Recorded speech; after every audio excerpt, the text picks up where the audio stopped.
looks like we got a few more people still joining, but we can get started. So thank you everyone for coming. My name is Lance Merrick. I'm part of the NAPB Education Committee. And today we're going to be talking about wheat. We wanted to dive into some breeding programs and explore how breeders actually did their programs and how they developed their cultivars and breeds, you name it, right? And so today we have Dr. Arron Carter. He's a professor and endowed chair of wheat breeding and genetics at Washington State University. Carter got his PhD from Washington State University, and shortly after graduation was hired as a faculty member at WSU to manage the winter wheat breeding program there in Poland. The program is an applied breeding program with a goal to release cultivars for the growers in the state of Washington, focusing on increased yield, improved end-use quality, and tolerance to abiotic and biotic stresses, utilizing various technologies and techniques to accomplish those approaches. So today we'll be having Arron talk us through his program on wheat breeding in Washington in the 21st century. And before we get started, I want just to remind everyone, you can type your questions into the chat. And then after we're done with the presentation today, we'll have a Q&A as well. So with that, Arron, I will turn it over to you. All right. Thanks a lot, Lance. It's good to be here and good to talk with you all about our breeding program. So like Lance said, I run the winter wheat breeding program at Washington State University. I've been here for about 15 years. And today I was really just going to walk through kind of how we think about the breeding program, how we go about incorporating different technology into the breeding program, and really just how I think about and how we've tried to improve efficiency within the breeding program. So I also need to acknowledge our funding. We get a lot of funding from the Washington Grain Commission and the growers of the state, a Vogel endowment, where I hold an endowed chair position, and then the USDA NIFA federal grants have funded some of the research that we've done to improve the breeding program that I'll talk about a little more.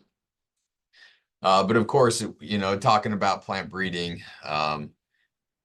this is what drives a lot of plant breeding is this equation here, where really we're looking at genetic gain and the improvements we can make in different cultivars and varieties. And so that's all based on selection intensity, and really that's somewhat fixed. I mean, we always like to increase selection intensity, but resources really limit how far you can go. And so that's usually somewhat fixed in breeding programs. Genetic variance is very important, making sure we have good diversity. Increasing that diversity is good. Of course, with that increased diversity, you have both the good and the bad in there. But it's a must-have for any breeding program. Years per cycle. You're trying to decrease this, so you're trying to, as fast as you can, get elite material back into your breeding program and begin to cross that again. And so the faster that you can identify good lines in your breeding program and return those back to cross to them is important. And then really selection accuracy is one of the things that we have probably the most control over. Really trying to improve the accuracy, more precise measurements, reduce any error, correct for the environment. And as we go through, that's a lot of what we've been working on in our breeding program, is how we can improve the selection accuracy to get better information and thus better genetic gain over time. So the objectives of my breeding program really are to develop wheat cultivars with the highest level of economic return and the lowest level of input costs. And this is really meeting the needs of the growers. We interact a lot with the growers and discuss with them about their needs, and really try and develop cultivars that meet that. We try and be efficient and effective by using the latest technology to advance our breeding objectives. And those specific objectives really are developing wheat varieties with high grain yield, with good end use quality, and sound genetic resistance to the prominent pests or the prominent stresses. We've got some abiotic stresses we deal with, really to make sure that the varieties are sustainable, that the cropping systems we breed for are sustainable. And so with that, I always like to show this where plant breeding's been, or wheat breeding at WSU's been happening for over 125 years. And when I go back to some of the first notebooks of our breeders, they basically had the same objectives that I've just showed you. And many programs, continually have those same objectives. Is what's changed a lot is the technology that's allowed us to be effective at plant breeding. And like I say, we'll talk a little bit about that, how we've incorporated that into our breeding program. Just a quick little background on wheat. So you're familiar with the wheat's allohexaploid, has 3 different genomes, the A, the B, and the D genome. There's 42 chromosomes. There's a gene called the PH1 gene that controls the pairing of chromosomes. So really each genome behaves more like a diploid. And because of this, most of the genes we have are triplicated throughout the genome. We have various different market classes in wheat. You can have hard and soft wheat that's controlled by a hardness locus. You have spring and winter wheat that are controlled by the vernalization loci. Red and white wheat controlled by some red genes.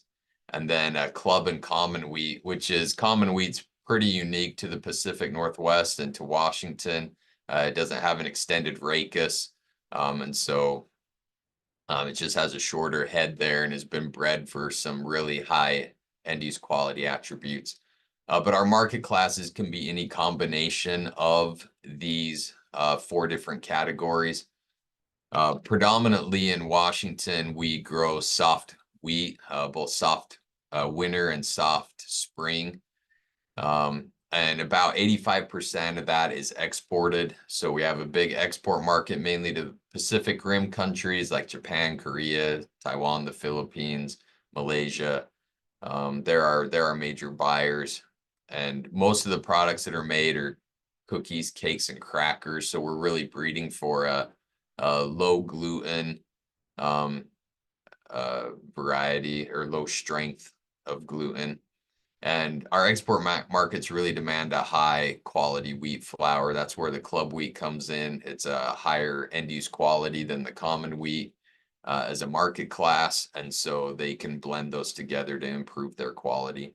So the most of my focus is soft white, but we have various other market classes here as well.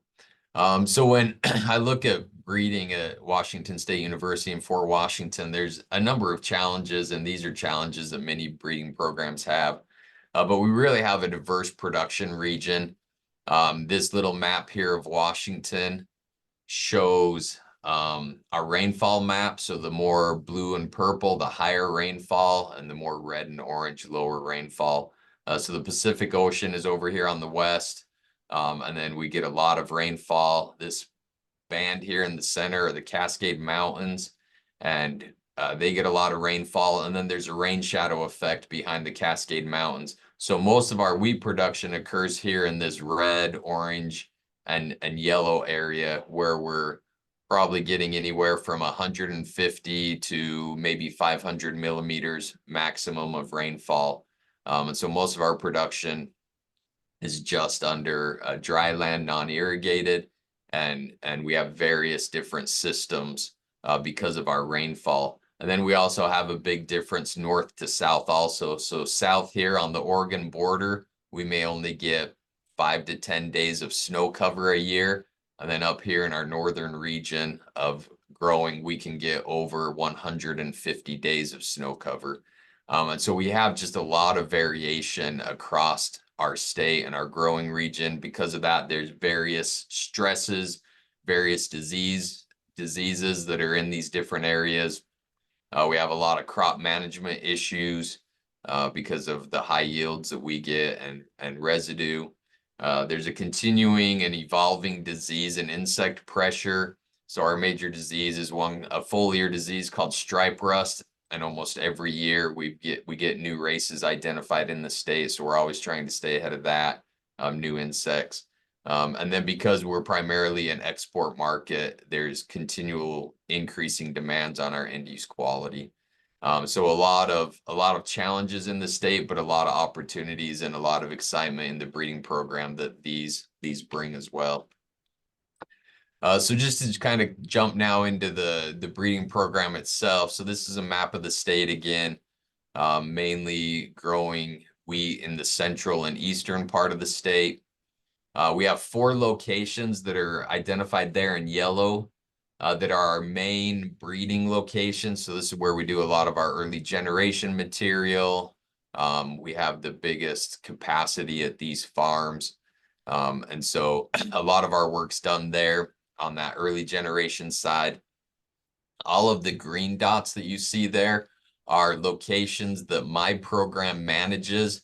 A lot of them are farmer cooperative sites. So a farmer will give us a hectare or so of land, and we can put our trials in there, and we work with them closely to manage that.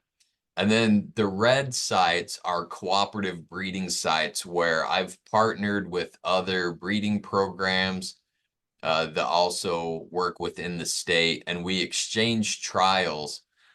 So up here in this northern region by this Mansfield and Waterville area,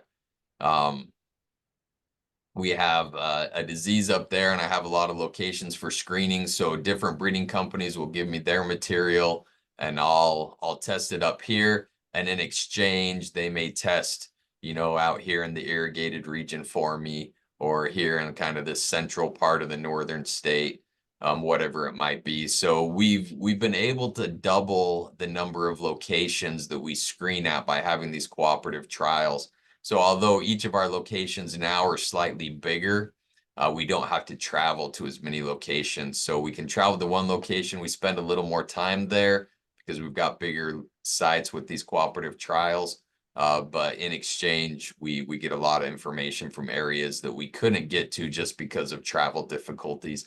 And because of that range of difference in our landscape, I really feel we need to have extensive testing in all these different locations because each of them are quite unique in their environmental and climatic parameters. So it's been very helpful to do this.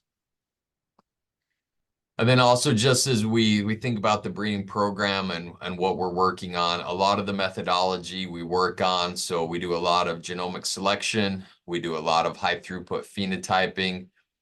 We've moved to a single seed descent protocol for rapid generation advancement in the greenhouse, and do a lot of marker assisted selection as well. And this I'll talk about when I talk about the breeding program more in depth. But then I also kind of break up our traits into what we're breeding for. So this is kind of our traits that we have, where we have really stable germplasm.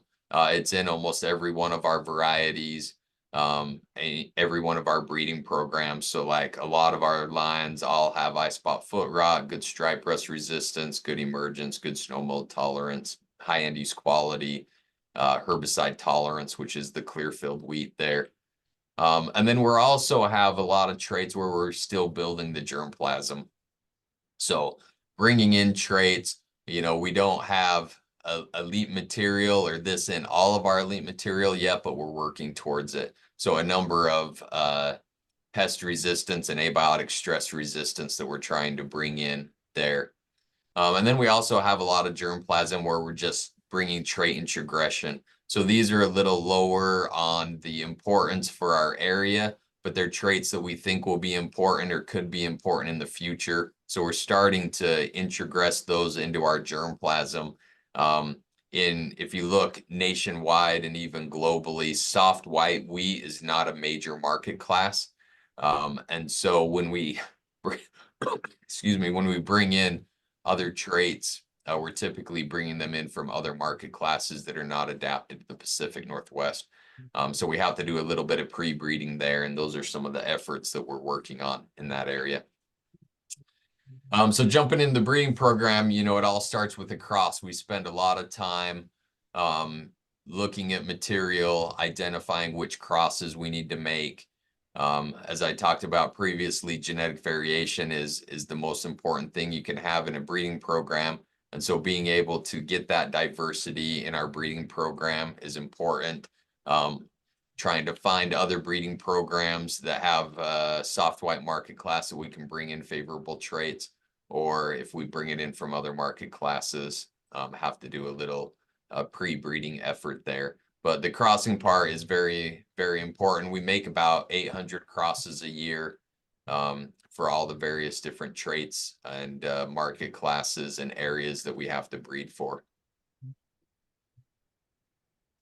So when I first started, a lot of our early generation was done out in the field. We would grow the lines in mini plots, bulk harvest them, make selections, replant them again, and we would just do our advancement in the field, which for winter wheat is 1 generation per year.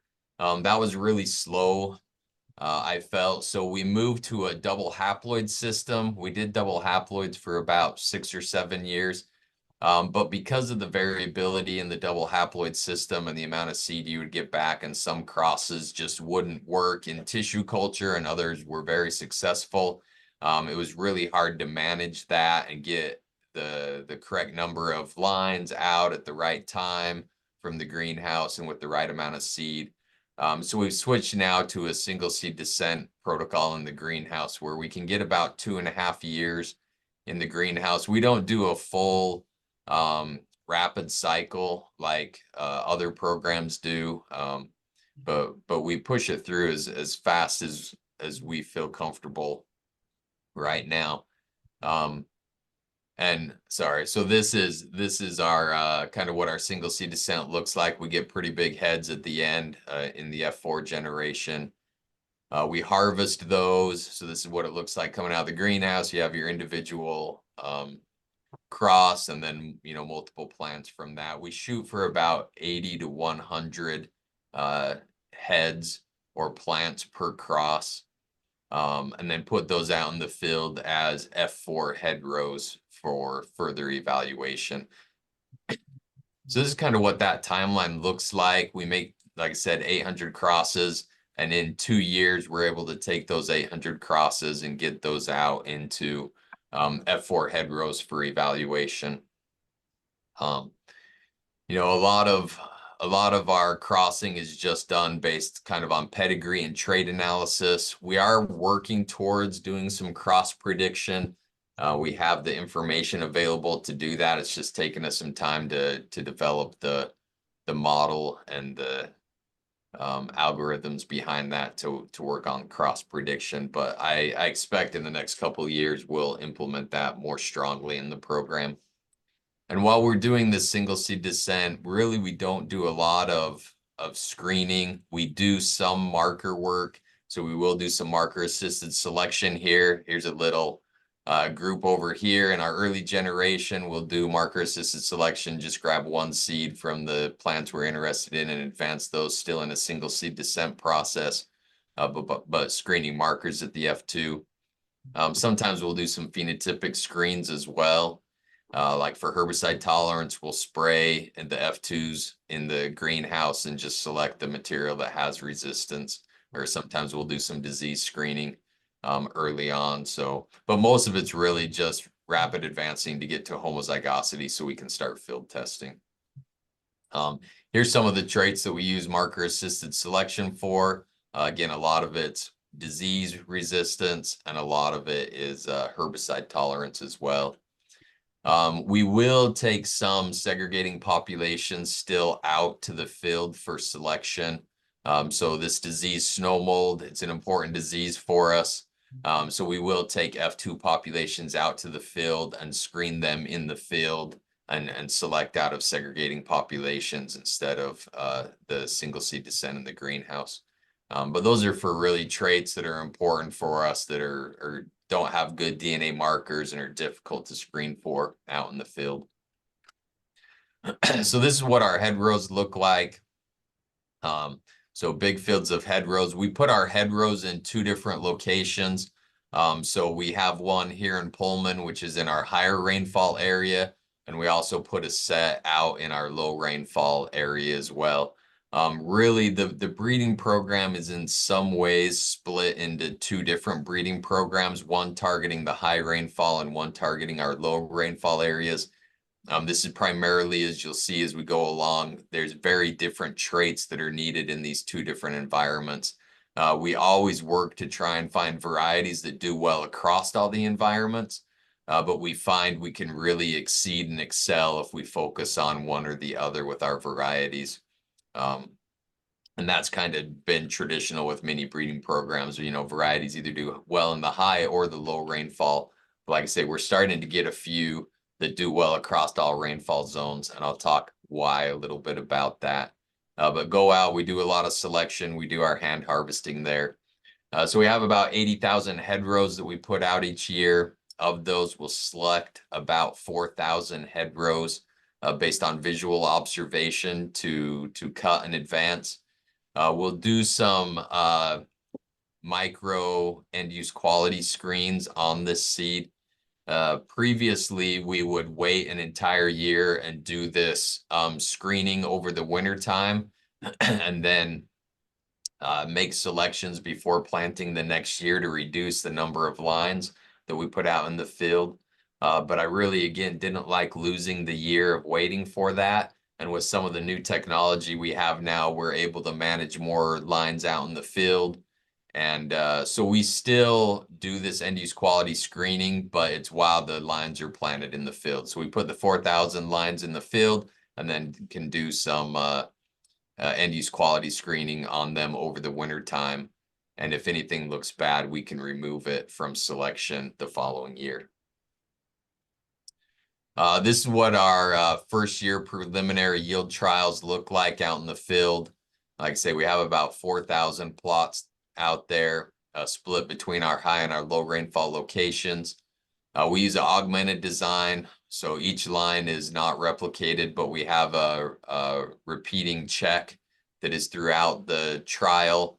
And typically we do these unreplicated trials at two different locations. So 2 locations in our low rainfall area and 2 locations in our high rainfall area. And then everything that goes out to the field in a research plot, so these 4,000 lines, all of these also get sent for genotyping so we can do genomic selection. So again, it's kind of one of the advantages where we have all winter, we plant in the early fall and save a little bit of seed out. And then over the winter time, we can do some end use quality screening. We can send all our lines in for genotyping so that come the following summer when we're doing our evaluations, we have a lot of extra information available for us. One of the traits that we screen heavily for in this early generation is emergence from deep planting. So this is in our low rainfall area. We can plant up to 15 centimeters deep. And so screening is a big part of that. You can see the variation in this trial here of some varieties that couldn't emerge at all and some that look great and a lot that are intermediate. And so this is one of those traits where if you screen for really good emergence in the low rainfall areas, they typically aren't the best for our high rainfall areas because they're typically too tall in that area. And then if you bring the short lines from our high rainfall, typically they won't emerge here. So that's one of the reasons and one of the traits that we have to balance for in our cropping systems between those high and low rainfall areas. We also do a lot of herbicide tolerant screening at this stage. Herbicide tolerant wheat's very important for our production system. A lot of our weeds are becoming resistant to commonly used chemistries. And so we're working on identifying new herbicide tolerance and new chemistries to control those weeds. But it's becoming troublesome. So we do a lot of screening in that early first year trials to find material that has good herbicide tolerance in it through our breeding. So this is kind of what that looks like. We've got those 4,000 lines out to the field. In this first year, we really are just looking at some of our common traits for agronomics, maturity, plant height, grain yield. We send everything that gets selected in for end use quality screening as well. And then we look at just a few traits like stripe rust resistance, cold tolerance, emergence. There, not going into a lot of the other traits, but just the major traits that we need in every variety. And then this is where we bring in a lot of our technology now. So we do a lot of marker assisted selection here in the sense that I've got these 4,000 lines and we'll run a panel of 50 DNA markers over that. It gives us the information back on those 50 traits. And so I use that information when I'm making selections to try and advance lines that have the traits that we're interested in.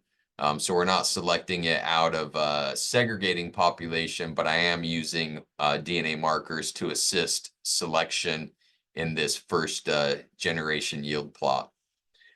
This is also where we implement the most of our genomic selection. So I mentioned end use quality. So end use quality is important for us, and we have very little time in our cropping system between harvest and planting. So we'll harvest and have maybe 6 weeks at the maximum before we have to plant again, right? And 6 weeks seems like a lot until you think, well, by the time you harvest and you get post-harvest processing done and selections made, you've maybe spent a week of time, and then we have to get lists to my field crew about 2 weeks in advance so they can design the trials, they can pull the seed, clean it, seed treat it, prep it, get it into planting envelopes for planting. So that really only gives us about 3 weeks of time to collect any extra data. So something like end use quality on thousands of lines, we can't collect in a 3-week period after harvest. So typically is what we do is we plant our lines and then submit what was planted for end use quality screening. And I don't get end use quality data back until the 2nd year of field trials. And so this is where genomic selection has come in and has been very impactful in the breeding program, where we can use that in that first year out in the field, select lines that are predicted to have good end use quality and advance those. And maybe more importantly, don't advance the lines that are predicted to have poor end use quality. And so it's been very useful in the breeding program. We also, like I mentioned, we only have the capacity to look at a couple traits like stripe rust resistance and cold tolerance emergence out in the field. But as you saw previously, we have a big long list of disease resistance, abiotic stresses that we have to deal with. And so this is again where I'm able to use genomic selection and start looking at some of these other traits that are important to us on a prediction, where I might not screen for them in the field until later generations. We can at least start making some selections here, which has been very useful in the program. And then also this is where we put high throughput phenotyping into action. So everything in our breeding program has been phenotyped with different sensors using drones for the past 6 years. Everything in my breeding program has been genotyped for the past 8 years. So we have a very big data set now that allows us to go in and start asking some questions. So we use these spectral indices, sometimes for routine traits, but we're really focused in on the previously infeasible traits. So really looking at the varieties and asking questions that we couldn't get at previously. One of those is grain yield and predicting across environments. So as you saw, our environments are widely different in any one year, but we also find that they're very different across years. So in 2020, we had one of the coolest, wettest summers for wheat, and we had one of the highest yields statewide ever experienced. And then in 2021, we were the hottest and driest we've ever experienced. So in a matter of 12 months, we went from the best conditions to the worst conditions. And when you're growing these varieties in that first year yield trial, you always wonder, well, they did well in the hot and dry year, but how would they do under a wet year? Or they did well in the wet year, but how will they do under more drought stress? So you can make selections in the given year, but you aren't 100% confident in those because you don't know how they'll perform in other environments. And so using these SRIs have been very useful in helping us predict across those environments. So I can take a variety that's grown in Pullman, that's our high rainfall location, and I know in any given year, was that a typical environment? So like in 2021, I grew our lines in Pullman, but we had the lowest yields ever seen. It was hot and dry, so it wasn't a typical environment. So I could make selections based on yield in that year, but then I was also able to use our SRIs and make predictions on how those varieties might also do in a wetter year.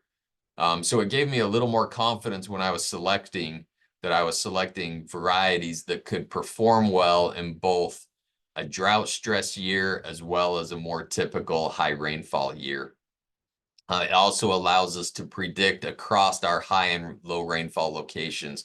So we can ask questions on my varieties that are doing well in low rainfall. Would they also do well in a high rainfall? And then we can start testing them in the different locations we think they're going to be best adapted for.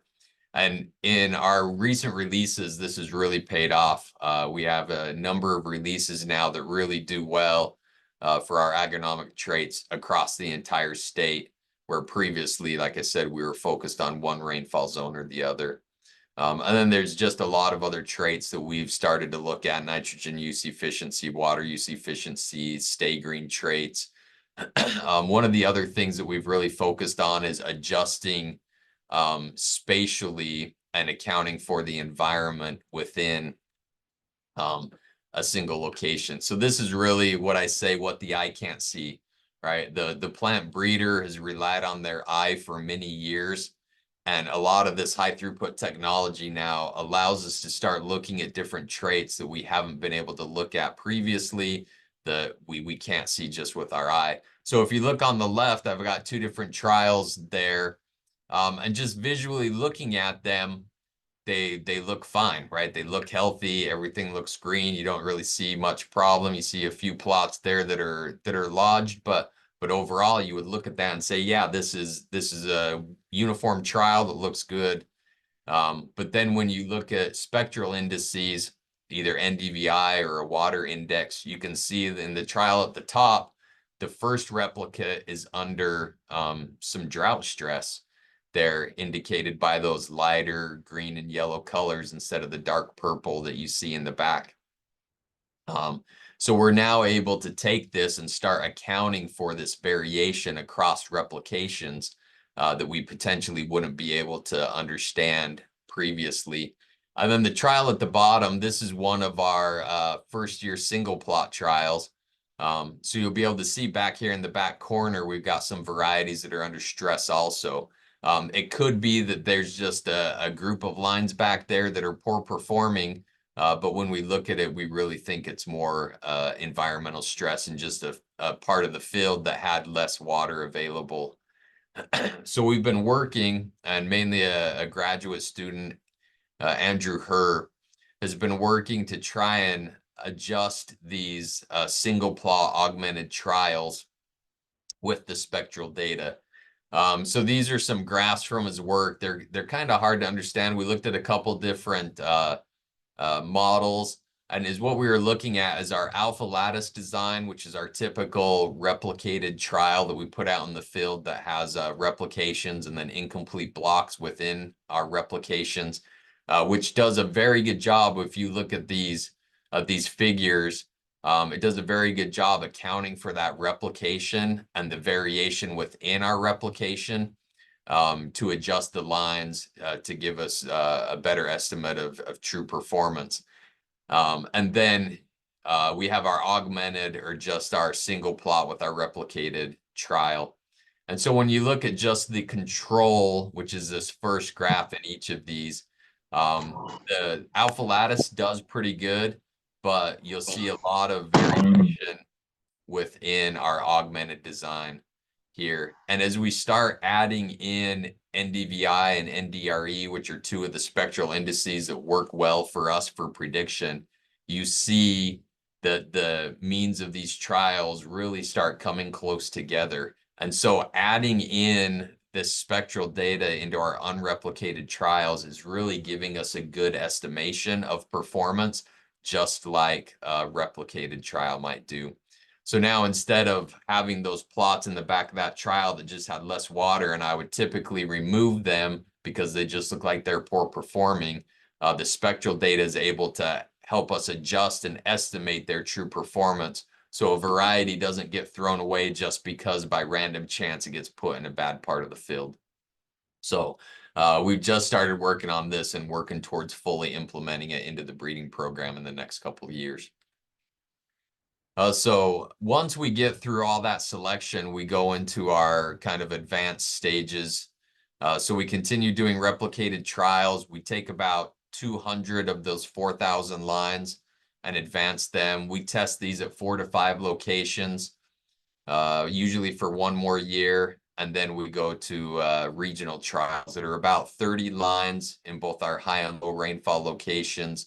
We'll test them anywhere from 8 to 10 locations within that rainfall zone and do that for a couple more years. During this time, again, we continue to look at all agronomic traits, all end-use quality traits. We continue to look, do genomic selection predictions even at these advanced stages, just because we have the data and we're constantly adding more data every year to the genomic selection models. So it allows us to, again, make predictions with additional information. I use my breeding program as my training panel. So that's why everything gets genotyped, everything gets phenotyped at various different levels in my breeding program. And so every year we're updating the models based on the new information we've collected from the breeding program. And then just continued testing along the way. Like I said, we use an alpha lattice design here. Combine tells us a lot about yield, spend a lot of time out in these plots really looking to find that elite variety. We go and do a lot of extended selection here. So a lot more field testing out in the field of these varieties. Some traits we use markers to select for instead of field testing now.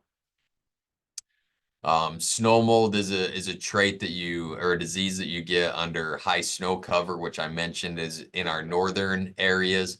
It's been a really tricky disease for us to select for because we don't get good environmental conditions every year. So this is something, again, where genomic selection has been really helpful to help us in these advanced stages select varieties that are predicted to have good performance when we might only get a field screen one every 3 or 4 years. Because we have a lot of different environments in the state of Washington, we have a lot of different cropping systems as well. We have our conventional tillage, we have no-till systems, we have the deep planting systems, and each system really requires a different type of variety. So we do a lot of testing there. There's a picture there of a dust storm that we had because of the amount of tillage we have. Down at the bottom, we have a no-till system versus a conventional system. And because we have low moisture and no-till, we have to wait longer. So in the springtime, the plants aren't as vigorous. So we really work to find varieties that fit specifically into some of these systems to help the grower. So not only rotations, but just the tillage systems they're working on. And then again, a number of other traits that we select for at this advanced stage. Because they're harder to test for, we test for it little later stages in the process. So we have fewer number of lines to test. But again, some of these have markers for them that have been more helpful. And again, we're trying to gather enough data and get a robust data set on all of this so we can actually use genomic selection in the future. And then going forward, after we do advanced testing, we really narrow it down to about 4 or 5 lines that we put into Pacific Northwest variety trials, compare them to everything that's commercially grown. We do that for a couple years. While we're doing that, we also start the seed increase process, just again, because it takes a couple years after we release a line to get enough seed quantities. we start that when we start this last stage of testing, so that when we actually have a release candidate that's ready to go forward for release, we already have seed stocks available to give the industry. We also send them to Pacific Northwest Quality Council, where they give us feedback on end use quality. We have export markets give feedback on these new varieties and can really help us identify if they'll fit their needs or not. And then, of course, all this takes a big team. This is my summer crew and full-time technicians, graduate students in there. It's a big group that gets this all done and helps manage everything from start to finish in the various different areas we do work in. So just kind of bringing it all to a close. What do I see wheat breeding and really plant breeding look like in the 21st century? I talked a lot about wheat here, but a lot of what we do can be applicable to just about any crop that you're working on at various different levels. Some are easier, harder to implement, but all can be implemented. So it's really about releasing competitive wheat varieties and utilizing the best technology that we can. And hopefully you've been able to see, as we've used some of this new technology, I think we've been able to release better varieties. We've been able to release varieties that are more resilient and more stable across environments. So we don't have these boom and bust cycles where one year a variety does great and the next year it does poorly because the environment changes. There's really been a coevolution of research and breeding. So a lot of my graduate students and the research projects that we've done have really been focused on improving the breeding program itself. How do we actually implement genomic selection and high throughput phenotyping in a true applied breeding program? Lance, actually, our host today, was a previous student of mine. And so he looked at a lot of how do you do genomic selection when you have major genes controlling a trait? Or how do you do genomic selection when you've already skewed your population? How do you use genomic selection with the addition of high throughput phenotyping? So, we were really looking at how do you take these technologies and apply them into an applied breeding program that's focused on releasing varieties. The farmer-breeder relationship is always going to be important. You have to understand the needs of your growers, disseminating that information, talking to your farmers, letting them know about the varieties. I think training of new plant breeders is going to be essential, right? We need to keep training plant breeders because this is a career that's going to be around for a long time. And then also you've seen I've done a lot of collaboration within and outside the university, not only to help understand how to implement some of these technologies. Like I've got a good collaboration with a researcher that helps us figure out high throughput phenotyping. She's been excellent to help with that. But then also just with these other regional breeding programs and doing these trial exchanges and really trying to maximize the efficiency we have among all of the programs that are focused in Washington to get the best varieties out to the growers. Sometimes I also wonder if this is plant breeding in the 21st century. So here's a few graduate students that are out in the field. And this is what I see a lot of students doing now. And I find myself even doing more of this, where we're flying drones, we're collecting data. We're still walking the field and collecting things by hand, but a lot more has become automated now. And then a lot more time sitting in front of the computer, analyzing the data, looking at genomic selection and estimated breeding values and what does that mean and how we incorporate that. So when I started, I maybe had 10 or 15 columns of information when I was making selections, plant height, heading date, maturity, yield, end use quality, whatever it might be. And now that's probably tripled with the amount of information we have. We still have all our disease and agronomic information and end use quality, but now we have multiple columns of estimated breeding values based on low rainfall and high rainfall and in crossed environments, multiple estimations for traits for disease resistance and end use quality as well. So, the amount of information we can look at now has really increased. which again, we spend a lot of our time in the computer, in front of the computer, looking at that also. So it's really a balance, I think, but more and more we're moving towards some of these automated techniques. I don't think that'll ever replace getting out and looking at material in the field and understanding what that looks like in the field, but it is becoming more of a reality. And so really this is what it's all about, from start to finish, making a cross, doing all our selection. That's where we spend most of our time, is selection, right? Many years out in the field, many trials, a lot of data being collected, to ultimately release a new cultivar that gets released to our farmers. They grow those, it goes to our domestic and export markets, and then eventually ends up to the consumer on the shelf for a product that they're eager to buy. So hopefully that gives you a little insight into my breeding program anyway, and kind of how I think about the breeding and advancing lines, and where I'm using, different technologies. But I'll be happy to take any questions if we have them. I'll stop sharing here maybe for a minute so we can all see everybody. But yeah, if there's any questions, I'll turn it back over to Lance to moderate that. Well, thank you, Aaron. That was a great talk and really interesting to see your entire program laid out like that. For the Q&A now, if you want to type any of your questions in the chat, we'll try and answer them one by one. And then you can also raise your hand as well, and we can try and get to you. See, a few have come in.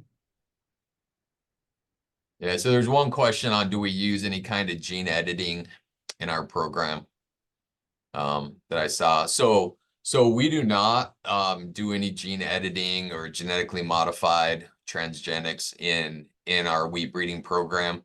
That's mainly because our market is an export market that right now has asked that we do not give them products that have any transgenics or gene editing in them. We continue to talk with them about that technology and the benefits it can have. I think they're getting, closer to maybe accepting something that's been gene edited. So there are different programs in wheat that are starting to investigate that. We still have a lot to understand because that genome's very large and is an allohexaploid. We still have a lot to understand about that to really make gene editing efficient and effective for all the traits we need. But yeah, I would see that becoming more prominent in the future years, and especially as our export market accepts more of that technology.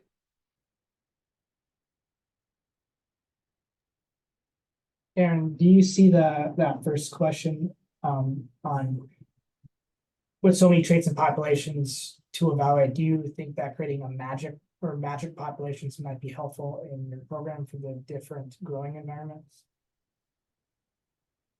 I mean, I think it could be helpful. I guess it kind of depends on what you're thinking about that magic population, right? So if you're creating a magic population, typically you're looking at that more on the research side of it, not as actual, like, into the actual plant breeding. So I think there would be benefits there, helping us understand how different genetics would work, in a similar background, but across different environments. And, kind of mixing up 10 different varieties there in a magic population and growing them across the different environments. I think definitely that would help us understand a little bit more about the environments and about how they're interacting. But again, kind of where the end goal is, I think we're also doing a good job just looking at the entire breeding program and that diversity. So maybe if I was going after a very specific trait, I might think about a magic population for that. But I think our breeding program's done a really good job because just of the diversity we have within the breeding program of really helping us understand these different environments, what's doing well. We've done a lot of work on that, and we've understand like certain plants use water very slowly. And so in wet years, they don't respond to that additional water. Other varieties use water as fast as possible. So in drought years, They don't do very well. And then everything in between of understanding, photosynthesis and stomatal conductance and transpiration and just everything associated with that with some of our spectral data. So we're starting to get a good picture of just what varieties have all those favorable traits in them that I think do well across all our different environments. But I think if I was going to, single one of those out in particular and want to dig in more, yeah, magic would be the way to go. So the next question is, of your 800 crosses, about how many do you end up releasing? And then the other part is, do you use any of those unreleased crosses? I'm assuming more in like breeding populations and so on. I think maybe that's the intention of the question. Yeah. So yeah, on average, we release about one variety a year, but because of that diversity, they're typically targeted to various different regions. So I may release a line that's targeted to my really low rainfall location, and then the next year a variety for my high rainfall, and then maybe the next year for the northern area and then the southern area. So although we release one variety on average a year, we're replacing a variety about every 5 years within an individual growing region. So if we put a variety out that looks successful, you typically are letting it go 4, 5, 6 years until you find a variety, a new breeding line that is better than what you currently have and justifies release of a new variety. If I've got a variety that only has maybe a 1 bushel yield advantage, it might not be worth going through the effort of releasing it and switching it over to a new variety than what's already out there. But if I can find a variety that's 8 or 10 bushels better, then yeah, definitely we're going to get it out there to the growers. So, a lot of thought goes into that release process as well as, what exactly is good enough that you need to put out there that would make a grower, change varieties and start growing a new variety. The unreleased lines, a lot of them, they get recycled back into the program for breeding. And then, yeah, if they don't make the cut, they're just discarded. So the next question is, how do you decide what data processing, genotyping, et cetera, that you do in-house versus outsourcing once the method is proven? Yeah, a lot of it just comes down to resources and resource availability. So I've had a lot of good graduate students that have helped us with the data processing side of it. So they've built a lot of our models, done a lot of our statistics, built the pipelines for our high throughput phenotyping. So through that, we've been able to have capacity to do that in-house. Like I say, through graduate students and their work. On the genotyping side, some of it we do in-house.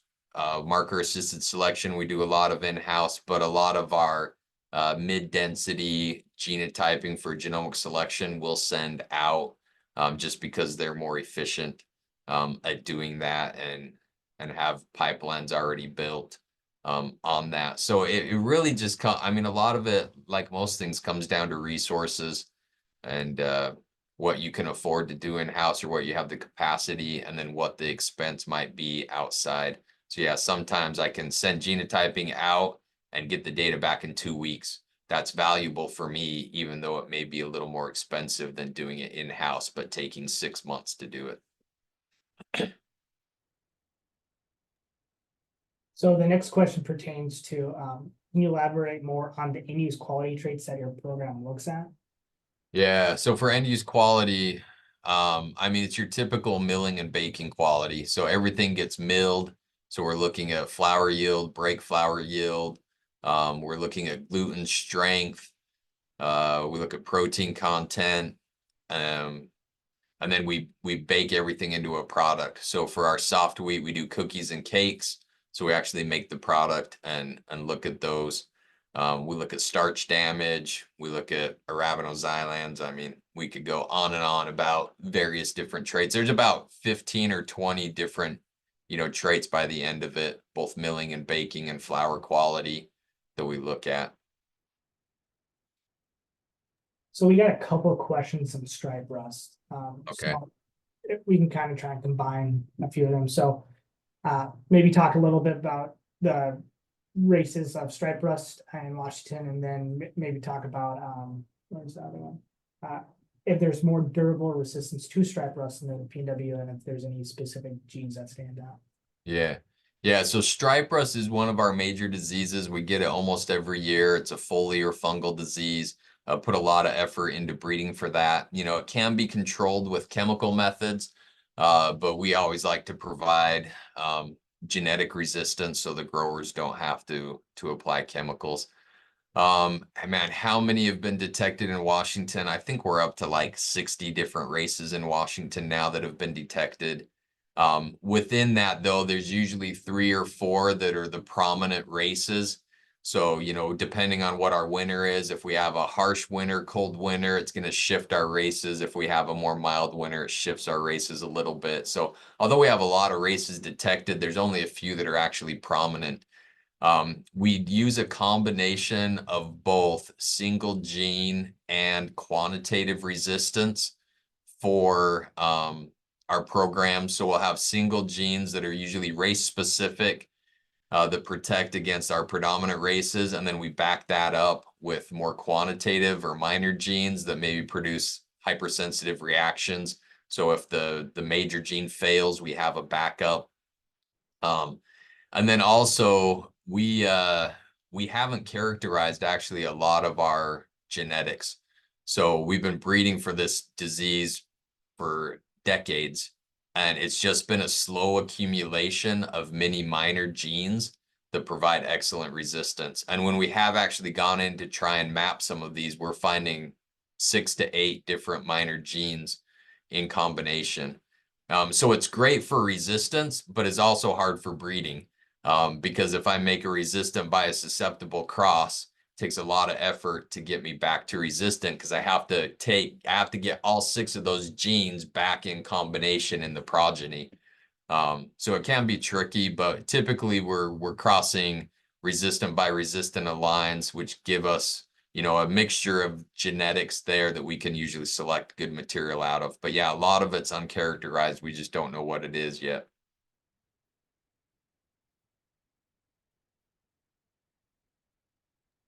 So I'm Yeah, just, there's a question about kind of how we work the pipeline. So yeah, everything I talked about there, that 10 years.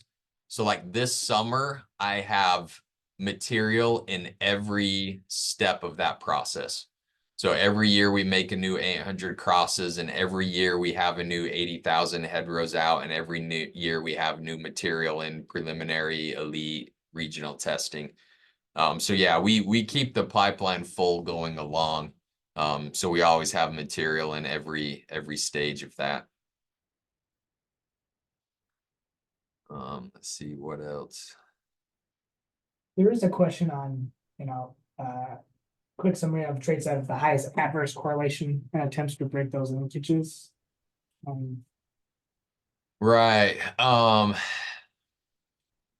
So adverse correlations. So I mean, some of it are just your basic like yield and protein. So for us, sometimes that's good because in soft wheat, we want lower protein so we can push yield high and get low protein. But when we get stressful years and that drives the protein up, that's not good for our markets. They like that low protein. And so we have been starting to do a little work at looking at like yield stability or sorry, protein stability and breaking that linkage with the environmental stress driving protein up to see if we can find lines that have low protein even in the stressful years, or at least don't respond as strongly. But you know, there's not really anything that I've found in the program right now that really has an adverse correlation due to linkage. You know, there have been like when I've brought in some lines for herbicide tolerance and cross them into my breeding program. Like I think I'm seeing some linkage with like stripe rust susceptibility. Part of it's just unadapted lines that you're bringing in, but through a couple cycles of breeding, we're able to get most of that unfavorable out. So I don't know that it's really a close linkage as much as maybe just, you know, bringing in some unadapted material. is what we see a lot of is just more kind of adverse traits for our different environments. So like I say, I need taller lines in my low rainfall area because they don't get a lot of moisture. I'm planting deep. So not only does it have to come out from deep, but if you only get 6 inches of rainfall, you still want, or what's that? 15 centimeters, 150 millimeters of rainfall. You want your plants still to be tall in the field so the combine can go through and it's not dragging on the ground, picking up dirt and rocks. So we have to have varieties that are tall, even under low rainfall. And then as soon as I put those into anything that gets, 300 to 350 millimeters of rain, it's just too tall and it lodges. Farmers don't like it. There's too much biomass. And so that's more of the adverse that I see, not really linkage per se, but just the diversity of our climates and environments. We just need different traits, and those traits don't necessarily overlap across breeding locations. So that's more that what I see than kind of true adverse linkage with any traits that we work on. Well, thank you, Dr. Crowder. We reached our time limit here, but I really appreciate your willingness to come talk to us and answer all of our questions. For everyone else, this meeting was recorded and we will be putting it up on our YouTube page under our NAPD channel. But once again, thank you again, Dr. Crowder, Yep, you're welcome. and we're signing off.